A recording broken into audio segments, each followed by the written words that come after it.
Hello, ব্যালেন্সটা কবে দিচ্ছিস? তাড়াতাড়ি দিয়ে দেবো বিক্রমবাবু। 1 বছরের উপর হয়ে গেছে তুই লোন নিয়েছিস। 6 মাস এক্সট্রা টাইমও দিয়েছিলাম। বিক্রমবাবু আর 2 দিনের সময় দিন, আমি দিয়ে দেবো ঠিক। যা 1 সপ্তাহ টাইম নে, পুরো টাকা মেটা আর ঝামেলা হাঁটা। Thank you বিক্রমবাবু। 1 সপ্তাহ পরে কোনো থ্যাংক ইউ, সরি, এটা ওটা কিচ্ছু নেই। সোজা আমি তোর বাড়ি যাব, তারপর যেটা হবে সেটা তুই ভাবতেও পারছিস না। না না, এইসবের কোনো দরকার নেই, আমি দিয়ে দেবো ঠিক। 16ই অগস্ট তাহলে আবার ফোন করছি, শেষবারের মতো বলছি, ভালোই ভালো টাকা ফেরত দেয়, নয়তো তোর একদিন কি আমার একদিন।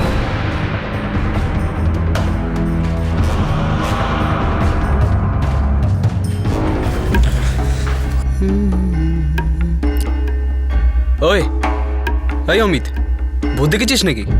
কি হয়েছে? না কিছু না। আরে ইয়ার, তোর মুখ দেখে পরিষ্কার বোঝা যাচ্ছে যে কিছু হয়েছে। বল কি হয়েছে? মুম্বাইয়ের মীরা রোডের বাসিন্দা এক যুবক অমিত খুবই দুশ্চিন্তায় ছিল যে তার প্রাইভেট লোন কিভাবে শোধ করবে। মহাজনের হুমকিতে অমিত ভয় পেয়ে গিয়েছিল।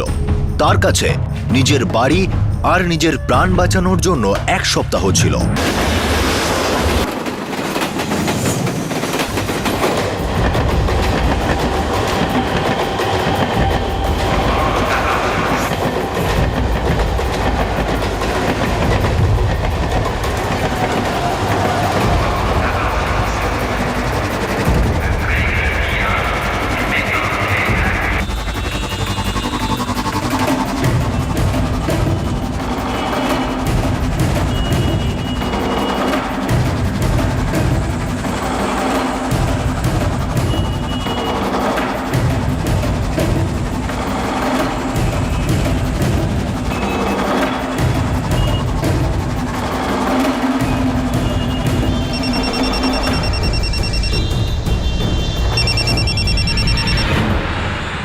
হ্যালো, টাকা এনেছো?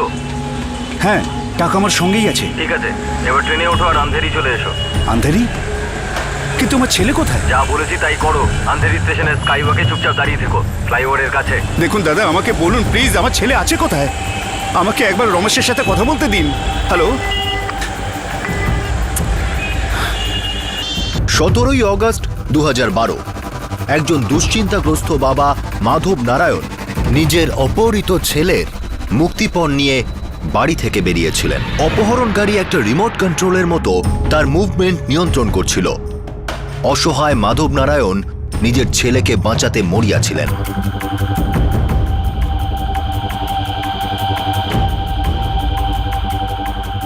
ওরা আমাকে আন্ধেরি স্কাইওয়াকে ডাকছে।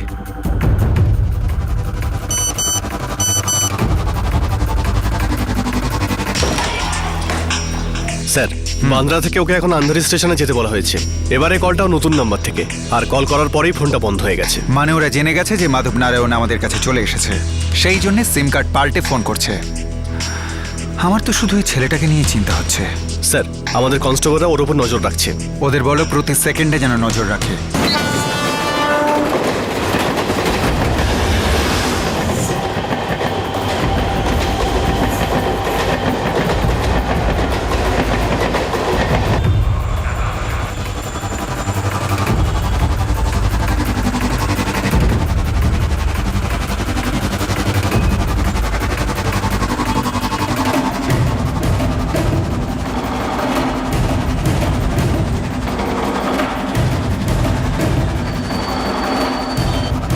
আসলে এটা কি খেলা চলছিল?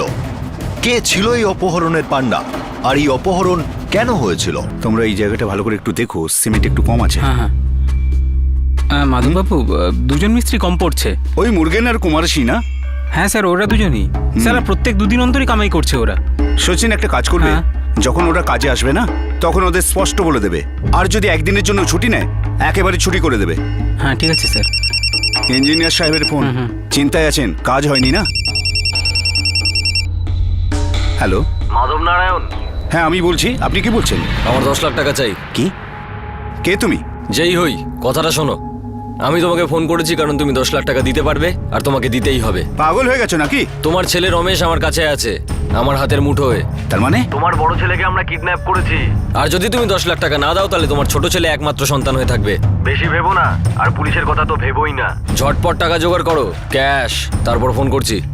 হ্যালো হ্যালো হ্যালো, কি হয়েছে স্যার? আমার ছেলে রমেশ। রমেশের কি হয়েছে? The number you have dialed is currently switched off.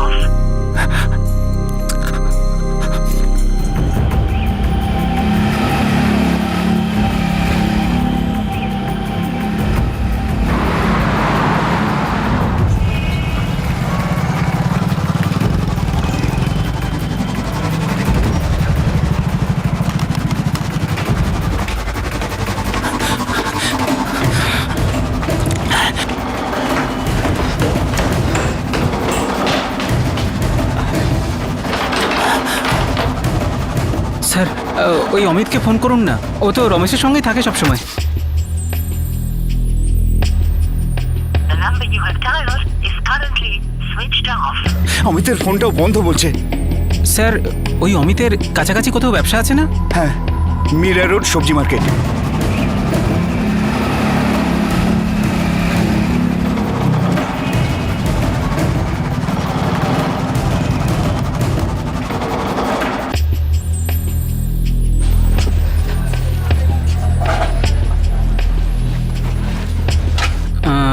দাদা অমিতকে কোথায় পাবো? কে এই দোকানের অমিত? হ্যাঁ। হ্যাঁ ওই। ও তো আজ দোকানই খোলেনি, আর কালকে ওর দোকান বন্ধ ছিল।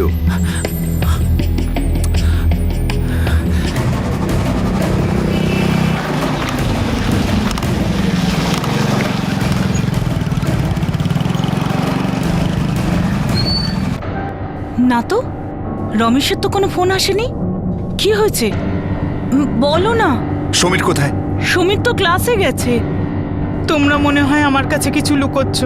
কি হয়েছে? কেউ কিছু বলছে না কেন? কোথায় রমেশ? বৌদি আপনি টেনশন করবেন না, সব ঠিক হয়ে যাবে। কিন্তু কি হয়েছে?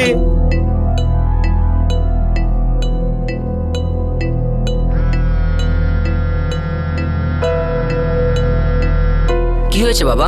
তোমার সাথে দাদার লাস্ট কবে কথা হয়েছে? এই 2-3 দিন আগে। কেন দাদার কি হয়েছে? না কিচ্ছু না, আমি আমি আমি তোমাকে পরে বলবো। দেখো দেখো, আমার এবার ভালো লাগছে না।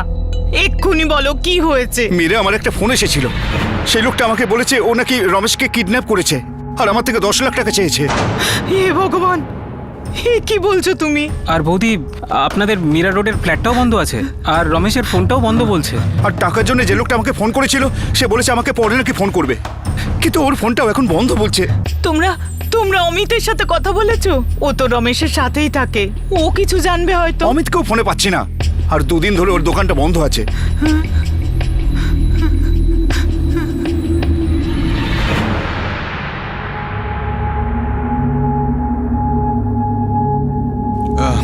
রমেশ, একটা একটা প্ল্যান আছে।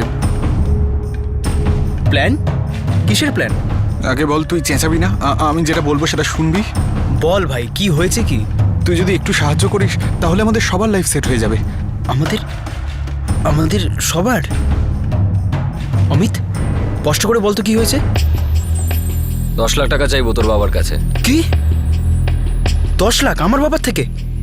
কেন? ভাই রমেশ, পুরো কথাটা একবার শোন।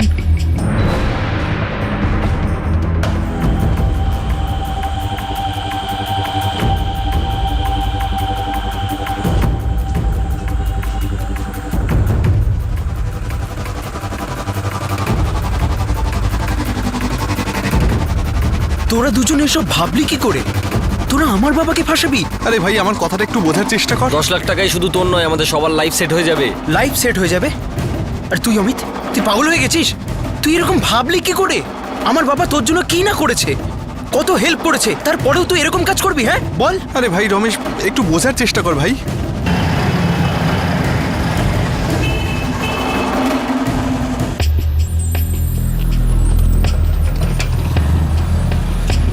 স্বরূপদা, অমিত কোথায়? ওর তো দোকানে থাকার কথা।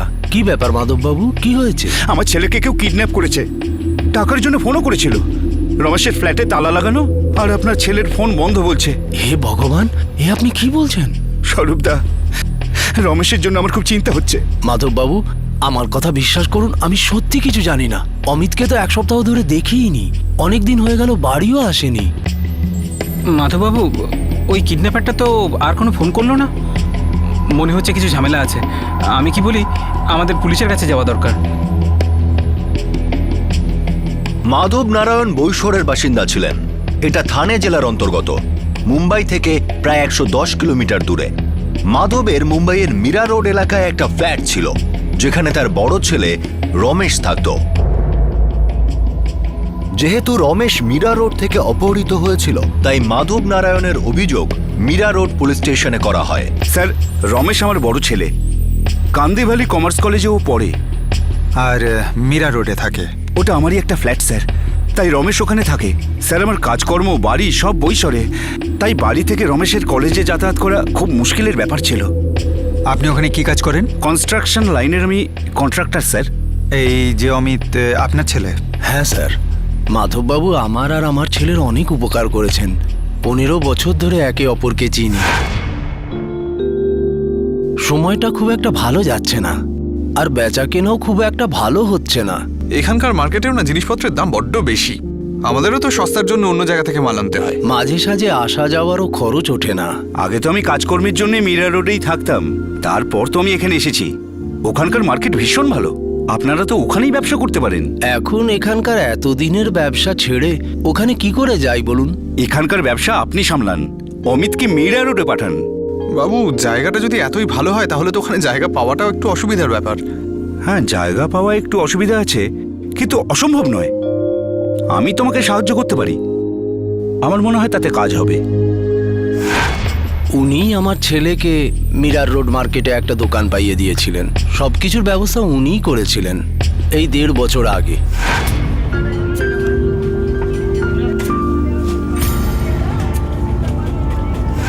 অমিত আর আপনার ছেলে রমেশ একসাথে থাকতো? স্যার, অমিতেরও বাড়ি থেকে মীরা রোড যাতায়াত করা অসুবিধা হচ্ছিল, তাই ওই আমাকে বলেছিল রমেশের সাথে থাকার কথা। আর আমিও ভেবেছিলাম আমার ছেলে একা থাকে তো। এ তো খুব ভালো কথা, রমেশও আর একা থাকবে না। অমিতেরও ব্যবসা খুব ভালো চলছে। ও আমাকে বলছিল যে ওখানে বিনা পয়সায় থাকবে না, প্রতি মাসে 5,000 টাকা ভাড়া দেবে। আমি বললাম ঠিক আছে, ঠিক করেছি না? হ্যাঁ হ্যাঁ, একদম ঠিক। ওকে বলবে ওই টাকাটা রমেশকে দিয়ে দিতে। রমেশেরও তো হাত খরচ আছে, ক্লাসের খরচ, এটা সেটা। মা, আমি 12-এর পরে রমেশ দা আর অমিত দার সঙ্গে থাকবো মীরা রোডের ওই ফ্ল্যাটে। ওখানেই কোনো ভালো কলেজে অ্যাডমিশন নেব আর ওখানেই থাকবো। স্যার, এই অমিত গত 1.5 বছর ধরে আমার ছেলের সাথে ওখানে আছে। স্যার, রমেশ আর অমিত দুজনের ফোনই বন্ধ রয়েছে, যেমনটা মিস্টার মাধব বললেন। আর যে নাম্বার থেকে মুক্তিপণ চাওয়া হয়েছে সেটাও বন্ধ স্যার। লোকেশন? 11:30 অব্দি নায়গাঁও ছিল। স্যার, যখন ওরা আমায় ফোন করেছিল তখন 12:15 বাজে। আর ওই সময় ওই নাম্বারের লোকেশন একই ছিল। এরকম হতে পারে যে অমিত এই কিডন্যাপিং এর সাথে যুক্ত। স্যার, অমিত এরকম কেন করবে?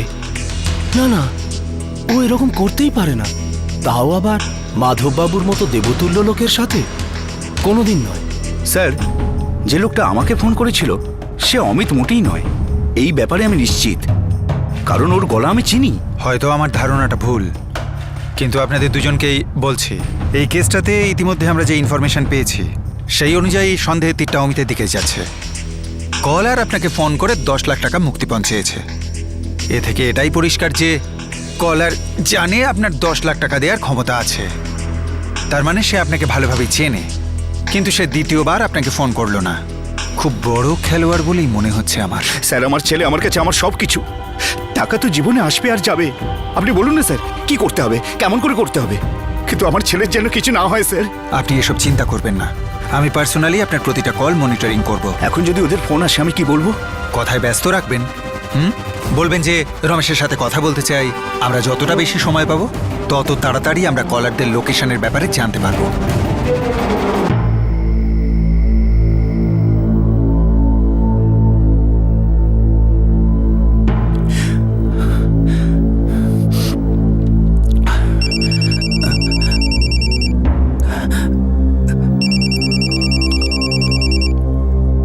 হ্যালো মাধব বাবু, টাকা রেডি আছে? আমার কাছে এই মুহূর্তে পুরো 10 লাখ টাকা নেই। তাহলে আমার কাছেও তোমার রমেশ নেই। দেখো, আমার ছেলেকে কিচ্ছু করো না তুমি।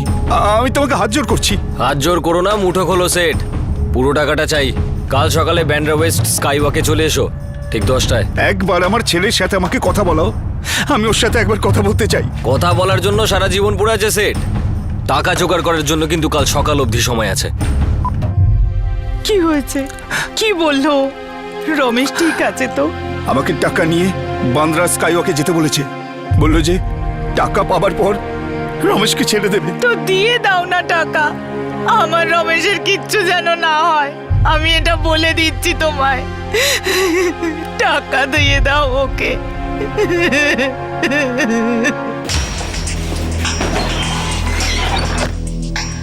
লোকেশনটা পালগড় স্যার। কল করার পরে ফোনটা বন্ধ করে দিয়েছে। এটা একজনের কাজ বলে মনে হচ্ছে না, এরা বারবার এদের লোকেশন বদল করছে। স্যার, এই অমিত মাধববাবুর পরিবারের খুব কাছের লোক ছিল আর রমেশের সঙ্গেই থাকতো। তাহলে ও কিডন্যাপিং কেন করবে? আর এমন লোকের কাছে মুক্তিপণ চাইবে যে ওর জীবনটাই করে দিয়েছে। এই অমিতের উদ্দেশ্য যে কে সেটা আমাদের কাছে স্পষ্ট নয়। হ্যাঁ, অনুমানের উপর ভিত্তি করে বলা যায় যে আজকের এই মূল্যবৃদ্ধির যুগে আদর্শ আর নীতিকথা টেকে না, হারিয়ে যায়। যখন সৎ পথে হাতে পয়সা না আসে তখন অসৎ পথে যাওয়ার কথাটা অটোমেটিক্যালি মাথায় এসেই যায়। স্যার, আমি অমিতের আগের নাম্বারগুলো ট্র্যাক করে দেখেছি, কিন্তু আমার খুব অদ্ভুত লাগছে স্যার যে অমিত নিজের রুম পার্টনার রমেশকেই অপহরণ করবে, যেখানে রমেশের বাবাই অমিতকে দাঁড়াতে সাহায্য করেছে।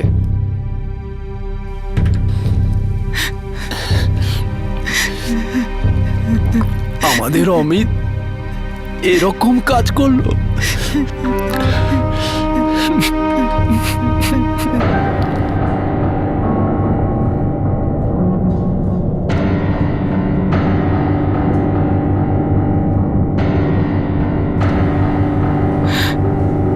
শোনো,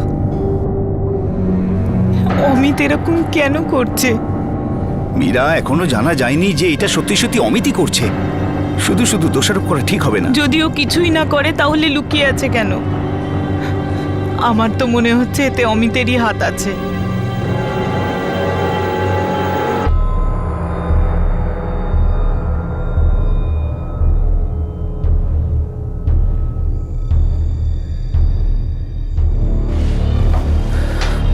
তালা খোলো।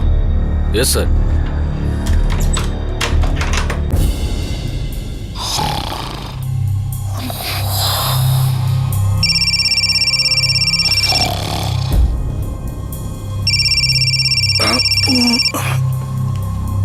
হ্যালো, বিক্রম কাবাডিয়া।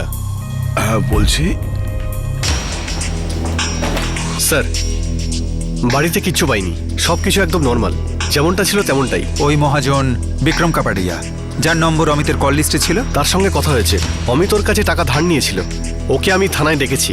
ভালো। আর কিছু জানতে পারলে? স্যার, এই অমিত কোনো দীপক নামে কারোর সঙ্গে টাচে ছিল। এর কোনো পুলিশ রেকর্ড আছে? না স্যার, এরও সবজির ব্যবসা, কিন্তু মীরা রোড মার্কেটে না, ও স্টেশনের ধারে ঠেলায় বিক্রি করে। বেশ, তাহলে ওকেও ডাকো। স্যার, এও বেপাত্তা।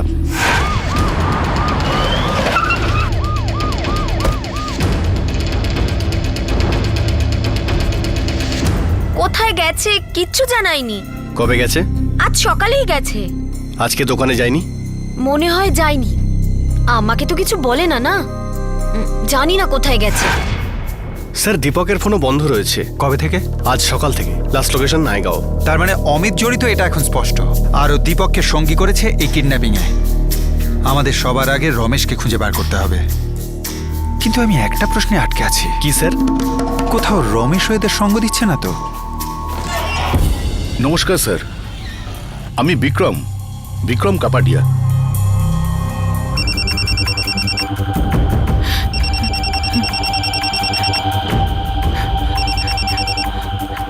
হ্যালো। হ্যাঁ হ্যাঁ, আমি বিক্রমবাবুকে চিনি। হ্যাঁ, উনি সুদে টাকা খাটান। স্যার, আমি অমিতকে 1.5 লাখ টাকা সুদে দিয়েছিলাম। কেন দিয়েছো? ওর নিজের সবজির দোকানটা বড় করতে চাইছিল, আর 1 বছরের মধ্যেই টাকাটা রিটার্ন করার কথা হয়েছিল। এর আগে কখনো ধার নিয়েছিল? না স্যার, এটাই প্রথমবার নিয়েছিল। ও বলল মাধববাবু ওকে অনেকদিন ধরে চেনে আর উনিই ওকে পাঠিয়েছেন। আচ্ছা, তাহলে তুমি আর মাধব শেঠ এর আগে একসাথে ব্যবসা করেছো? স্যার, আজকালকার দিনে ওনার মতো মানুষ দেখতে পাবেন না আপনি। একদম সৎ প্রকৃতির মানুষ স্যার। যদি অমিত ওনার নামটা না নিত তাহলে আমি ওকে ঢুকতেই দিতাম না। তাহলে এই অমিত তোমায় টাকা ফেরত দেয়নি? না স্যার, ওকে 1 বছর ছেড়ে 6 মাস আরো দিয়েছিলাম। তারপর যখন দেখলাম ও দিচ্ছে না, তখন গত সপ্তাহে ওকে ফোন করি। কি বলেছিলে? মনে করিয়ে দেওয়ার জন্য স্যার, যে ভাই আমার টাকাটা ফেরত দে। মানে ফোনে হুমকি দিয়েছিলে? স্যার, ওর কাছে আমি এখনো 60,000 টাকা পাই। না ওর টাকাটা ফেরত দিচ্ছে, না সুদ দিচ্ছে। মা কালী দিব্যি স্যার, সত্যি বলছি, এই অপহরণের বিষয়ে আমি বিন্দু বিসর্গ জানি না। আর আমি কি করে জানবো যে টাকার জন্য ও মাধববাবুর পকেটেই হাত ঢোকাবে? তাহলে তো এটা এখন স্পষ্ট বোঝা যাচ্ছে যে কিডন্যাপিংটা অমিতই করেছে ওর বন্ধু দীপককে সঙ্গে নিয়ে। আর ও এটা শুধুমাত্র পয়সার জন্যই করেছে, মানে তোমার ধার শোধ করার জন্যে, সেই সঙ্গে নিজের আখের গোছাতে। সমস্ত প্রমাণ একজোট হয়ে চিৎকার করে বলছিল যে এই অপহরণের মূল পাণ্ডা অমিত। অমিতের মাথার উপর ঋণ ছিল যা সে ঠিক সময় শোধ করেনি। Welcome to Biten world. How may I assist you? নতুন ফ্ল্যাটের জন্য একটা স্ট্যান্ড ফ্যান আর কুলার নেব। এই পচা গরম থেকে একটু স্বস্তি চাই। বাজার চলতে সব ব্র্যান্ড আর ভরসাযোগ্য নয়। তার জন্য তো আমাদের ফ্যান আছে, all purpose bullet table fan, ceiling fan. আমাদের সিলিং ফ্যান কিন্তু 30 মাসের ওয়ারেন্টি সহ পাওয়া যায়। আছে ফারাটা 2 বছরের ওয়ারেন্টি, 17 থেকে 20 মিটার এয়ার ফ্লো, মধ্যবিত্তের সাধ্যের মধ্যে একমাত্র ভরসাযোগ্য ব্র্যান্ড বিটেন। আমাদের কুলারের কিন্তু অনেক range, 45 litres, 50 litres, 70 litres, 90 litres, 110 litres. Honeycomb সহযোগে বিটেনের সব কুলারের ওয়ারেন্টি 1 বছর। চেনা হাওয়ায় অচেনা অনুভূতির জন্য একমাত্র আদর্শ বিটেন। গরমে স্বস্তি পেতে বিটেনের ফ্যান হোক বা কুলার, আজই আনুন বাড়িতে। Beaten, digitally yours. এটা খুব একটা অসম্ভব ছিল না যে অমিত এই কিডন্যাপিং নিজের ঋণ শোধ করার উদ্দেশ্যেই করেছিল। এখন প্রশ্ন হলো যে সে মাধব নারায়ণের থেকে মুক্তিপণ নেওয়ার বদলে তাকে গোল গোল ঘুরিয়ে চক্কর কাটাচ্ছে কেন?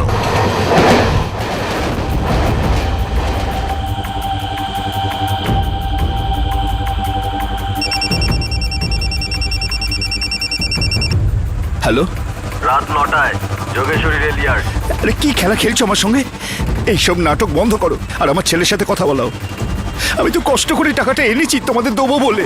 আমি খুব স্পষ্ট করে বলছি সেট, সবুর করো, তোমার ছেলেকে পেয়ে যাবে আজ রাত 9টায়।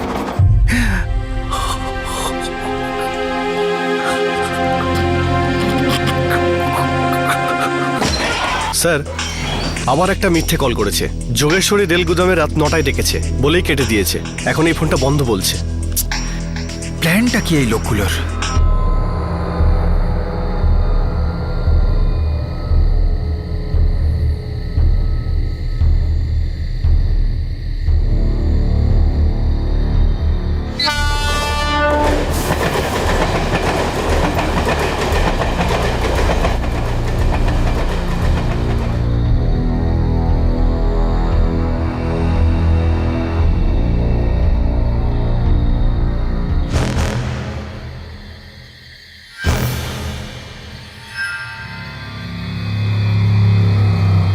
টাকাটা দাও,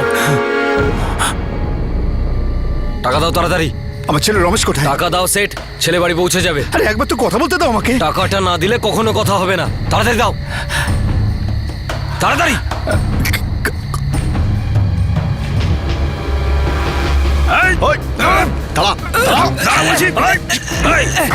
ছেড়ে দাও, পালাচ্ছিস কোথায়? ছেড়ে দাও।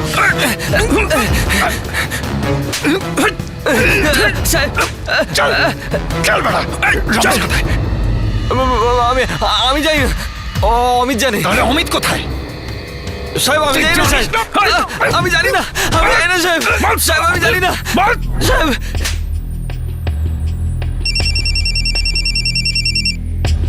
হ্যালো বাবা। বাবা, রমেশ ফিরেছে? না বাবা, এখনো আসেনি।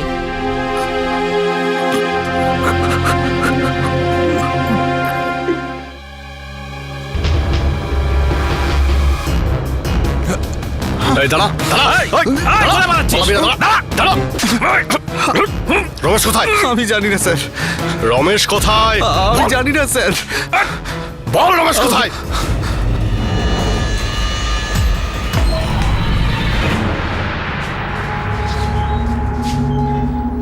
বল, তাড়াতাড়ি বল, রমেশ কোথায়? মেরে চামড়া গুটিয়ে দেবো। দেখ বাবা, বলে দে রমেশ কোথায়? চুপ করে আছিস কেন? কোথাও কিছু খারাপ কাজ করিসনি তো মাধববাবুর ছেলের সাথে? এই অমিত, তোর সাথে আমার কিসের শত্রুতা? আমি তোকে সবসময় আমার ছেলের মতো ভেবেছি। রমেশ তোর ছোট ভাইয়ের মতো। কি হয়েছে? না কিছু না। আরে ইয়ার, তোর মুখ দেখে পরিষ্কার বোঝা যাচ্ছে যে কিছু হয়েছে। বল কি হয়েছে? দাদা বেগুন কত করে কিলো? যাই হোক না, নাও না। এতে পোকা হবে না তো? এত কম সময়ে 60,000 টাকা কোথা দিয়ে জোগাড় করবি? জানি না ভাই, এখন কি যে হবে কে জানে। আমার তো সর্বনাশ হয়ে গেল। আরে ওই ছেলেটা আছে না, ওই যার সাথে তুই থাকিস, কে? রমেশ? ওর বাবার থেকে ধার নিয়ে নে, বেশ বড় লোক তো। না ভাই, ওনার কাছ থেকে টাকা চাইতে পারবো না। আর ওনার কথাতেই তো বিক্রমবাবু আমাকে টাকাটা ধার দিয়েছেন। আবার টাকা চাইবো, ব্যাপারটা খারাপ হবে। আর উনি টাকাটা দেবেনও না। একটা উপায় আছে ওনার থেকে টাকা বার করার। কি? ওই রমেশকে সঙ্গে নিতে হবে।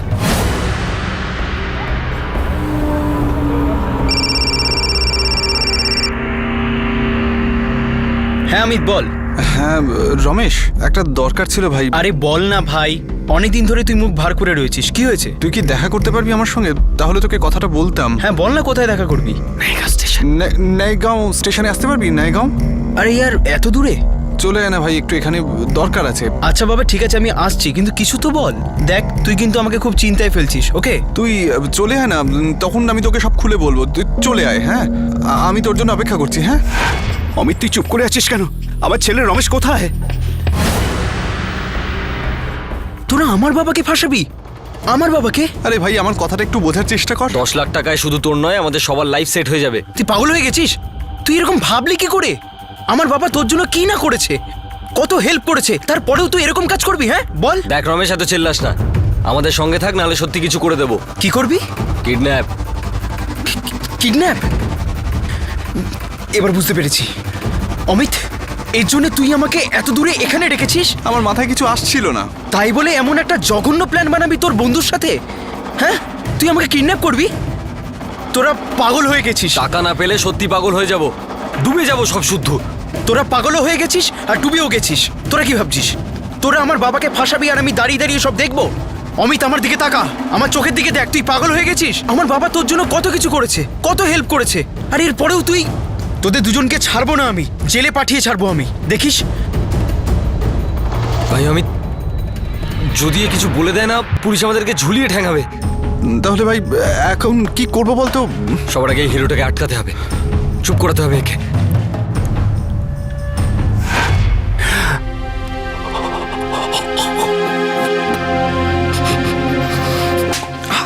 নীচ, বেঈমান, স্বার্থপর।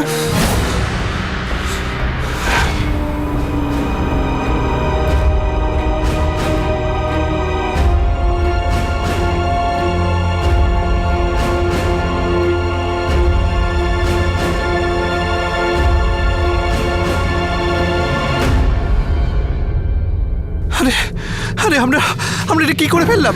ভাই, এছাড়া আর কিছু করার ছিল না রে, বরবাদ করে দিত আমাদেরকে। কিন্তু আমাদের জীবন তো বরবাদ হয়ে যাবে। চুপ কর, মেয়েদের মতো কাঁদিস না। আমরা ঠিক বেরিয়ে যাবো, দেখিস। এর বাবার কাছ থেকে 10 লাখ টাকা নেবো, আর তারপর কেউ কিছু জানার আগে আমরা কোথাও চলে যাব। 10 লাখ টাকা প্রচুর রে ভাই, আমরা আরামে থাকবো।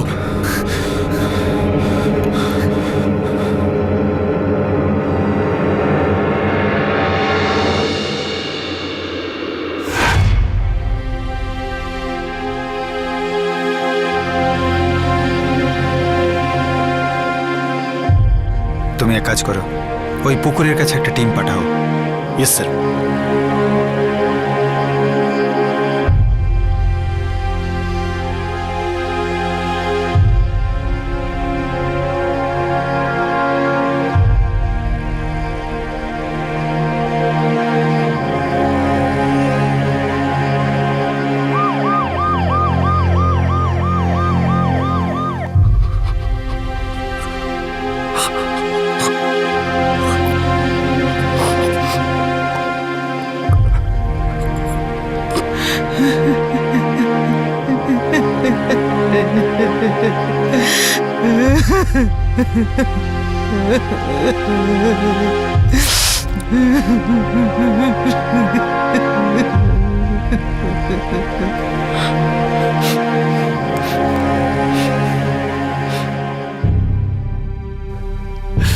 ওই রকম দেবতার মতো মানুষের সাথে তুই এই রকম করলি? উনি ওনার ছেলেকে নিয়ে স্বপ্ন দেখেছিলেন, যেমন তোকে নিয়ে স্বপ্ন দেখেছিলাম। উনি তোর জন্য যা করেছিলেন তা আমি কোনোদিন করতে পারতাম না। কেন কেন করলি তুই এরকম? অমিত আর দীপককে থানে সেশন কোর্টে তোলা হয়। ওরা দুজন এখন বিচার বিভাগীয় হেফাজতে। ওদের দুজনের বিরুদ্ধে আইপিসির সেকশন 363 আর সেকশন 302 অনুসারে অপহরণ ও হত্যার অভিযোগ আনা হয়েছে। কাছের মানুষদের থেকে এই ধরনের হিংসাত্মক বিশ্বাসঘাতকতা শুধুমাত্র মারাত্মক অপরাধ নয়, বরং মানুষের মনুষ্যত্বের উপর থেকে বিশ্বাস উঠে যায়। কিন্তু আমরা সবাই সামাজিক প্রাণী, আমাদের একে অন্যের সাথে তাদের সঙ্গে থেকে জীবন কাটাতে হয়। আর এই কারণেই আমরা প্রতিটি মানুষকে সন্দেহের চোখে দেখতে পারি না। আমরা নিজেকে গোটা পৃথিবীর থেকে লুকোতে পারি না। কিন্তু হ্যাঁ, আমরা আমাদের কাছের মানুষের ওপর নজর তো রাখতেই পারি। যদি তাদের আচরণে কোনো সমস্যা বা অসুবিধা ইঙ্গিত করে, তবে তাদের সঙ্গে কথা বলে তাদের সমস্যাটা বুঝে তা সমাধানের রাস্তা তো আমরা বের করতেই পারি। এই কেসে অমিতের প্রতি আমাদের কোনো সহানুভূতি নেই। সে একজন সাবালক যুবক যে শুধু টাকার জন্য খুন করেছে। কিন্তু যদি আমরা একটু পিছিয়ে গিয়ে দেখি, দেখা যাবে খুনটা অকারণে হয়েছে। অমিত তো কোনো অপরাধী ছিল না। সে নিজের ব্যবসা বড় করতে চেয়েছিল, তার টাকার দরকার ছিল, আর সে লোভের ফাঁদে পা দিয়েছিল। যদি সে একবার নিজের বাবার সঙ্গে বা বাবার মতো মাধব নারায়ণের সঙ্গে নিজের সমস্যা নিয়ে কথা বলতো, তাহলে হয়তো মহাজন বিক্রম কাপাড়িয়ার থেকে আরো একটু সময় পেত। হতে পারে টাকার ব্যবস্থাও হয়ে যেত। যাই হতো, রমেশ বেঁচে থাকতো। অপহরণ আর হত্যা ভয়ঙ্কর অপরাধ। এগুলো সভ্য সমাজে একদম হওয়া উচিত নয়। এর কোনো জাস্টিফিকেশন নেই। অমিত আর দীপকের কঠোরতম শাস্তি হবে, আর হওয়া উচিত। আদর্শের অভাবে আজকালকার যুবকদের এটা মনে হয় যে আজকের যুগে শুধুই শর্টকাট চলে। তাদের কাছে অর্থ উপার্জন নয়, অর্থ প্রাপ্তি বেশি জরুরি। কিভাবে তা ইম্পর্টেন্ট নয়, কিন্তু এরা সত্যটা জানে না। কারণ যুগ আসবে, আবার চলেও যাবে, কিন্তু সততা আর পরিশ্রমের কোনো বিকল্প নেই, আর হবেও না। আপনি ততটাই পাবেন যতটা আপনি দেবেন। যেমন কর্ম তেমন ফল। রমেশের জন্য আমরা খুবই মর্মাহত। তার পরিবারের প্রতি আমাদের সহানুভূতি আছে, যাদের জীবন থেকে আলোর একটা অনেক বড় অংশ চিরকালের মতো নিভে গেছে। একটা তরতাজা জীবন হঠাৎ থেমে গেছে। এমন যেন কারোর সাথে না হয়। আর আমরা এটা আশা করছি যে এই পৃথিবীতে অমিতের মতো সমস্ত যুবক যারা অপরাধ করে সমস্যার সমাধান করতে চায়, তারা কিছু করার আগে একবার নয় অন্তত 10 বার ভাবুক। আর তারা এটাও জেনে রাখুক যে প্রতিটি ভুল রাস্তার গন্তব্য একটাই, ধ্বংস।